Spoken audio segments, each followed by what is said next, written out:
perform therapy on yourself. I think if you just get rid of all distractions, turn your phone off, turn your laptop off, and just sit in your bedroom in a dark room and stare at a wall and a ceiling. Don't meditate. Don't even sleep. Don't sleep. Don't nap. Just have a thinking session, specifically designed to think and be bored. And you can do it for 2 hours. And I promise you'll face demons you've never faced before. Sorry, something just flew in my eye because the forces of nature are against me making content. But I resist, and we move on. So, or maybe I should just face away from the wind. But the lighting's worse. See, everything has a trade-off. So, do that, and you'll face some demons. You'll have to exercise some things within you. Lust, gluttony, greed, like emotions will pop up because you don't have anything to distract yourself. You have no doom scrolling, so you'll be forced to actually face emotions you haven't faced since you first got the distractions. Whether you got your smartphone at 15 or at 25, you'll kind of have to deal with archaic emotions you haven't dealt with since you were 15 because you've just been distracting yourself for the whole 10 years since that point. So I recommend it. In other news, well, this is actually a tangent of the same point, but I recommend... Ooh, sorry, little burp, but maybe I'm also stalling. Yeah, so with my current diet, I'm doing keto, and it's quite expensive. But then I don't really know because I used to buy Subways every day, and Subway's £12. And if I was doing it every day, then that's £80 a week. And this way, I'm kind of spending £50 a week. So I'm doing 2 shops of £25. So I suppose it's cheaper, but I just need to do the proper calculation because it doesn't feel cheaper because I'm doing these big purchases and I do them in 3-day segments. Because meat's expensive, protein's always expensive. But the trade-off is I have the mental clarity to even make these videos. Because normally I wouldn't do content creation. Normally I would just kind of sit and consume.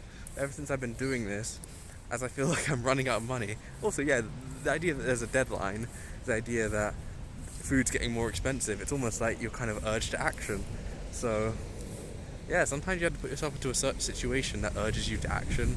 That's why people will literally do this. They'll move to a new city before they get a new job. So then you're basically forced into this momentum of I have to get a job now because I've just entered this city with no apartment. Throwing yourself in the true deep end, the burn the bridges.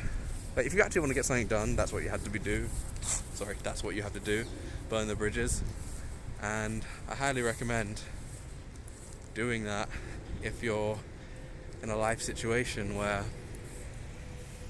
you want urgent change quickly. Because if you don't give yourself a true deadline, and if the deadline isn't true, if you're not as disciplined to say a deadline and then keep up to it, then you have to set up some kind of deadline in your lifestyle where you don't get to choose where the deadline is. The deadline's forced on you, aka moving out or this or that. So force a deadline on yourself and try that. Sorry, my arm is getting a bit cramped. Apparently it's hard as fuck to hold a camera. Apologies.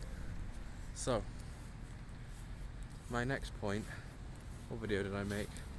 I think I spoke about meditation in the last one. But yeah, just to continue on, sitting and facing a wall, I don't think people face boredom anymore because you have the option to not be bored forever. So you can almost stunt development because development happens. Think about teenagers. 30 years ago, they didn't have smartphones and computers. They had to get bullied at school, have a bunch of stuff happen, have their girlfriend get stolen, have this happen, and then they would go home, and all they'd have is their sister and their parents and their brother. And if they didn't have siblings, they would just have their bedroom and their parents. And if their parents were out, they would literally just have to go home to their bedroom with the posters on their wall and a book or something of the sort. So in a way, you're forced to develop quickly. You're forced to attach to a thought chain of oh, I'm gonna do this tomorrow at school, I'm gonna do this tomorrow at uni, instead of just browsing a feed where you're kind of accessing humans. I mean, obviously, yeah, there's third places, people went to pubs, but this key stage, I think, of being alone as a kid is gone, because there was a key stage maybe in the 90s and before that where you can't go to pubs yet, you're not really going to go to coffee shops if you're 15. So like there's a stage where like you're actually meant to be truly alone. Like you sit there and you just have like your posters on your wall and books. You don't have internet, and I think that's key. I think it's so key for development to actually like be forced to be alone and really like find yourself and find your identity, because you have to be strong with your identity in this world. If you don't have a really strong sense of identity, people will push you around, you'll be mushed around. You will be like beaten by the world if you don't have a strong sense of identity. It's non-negotiable, what I've learned. Holding a camera up is fucking crazy. I need my tripod. Whew.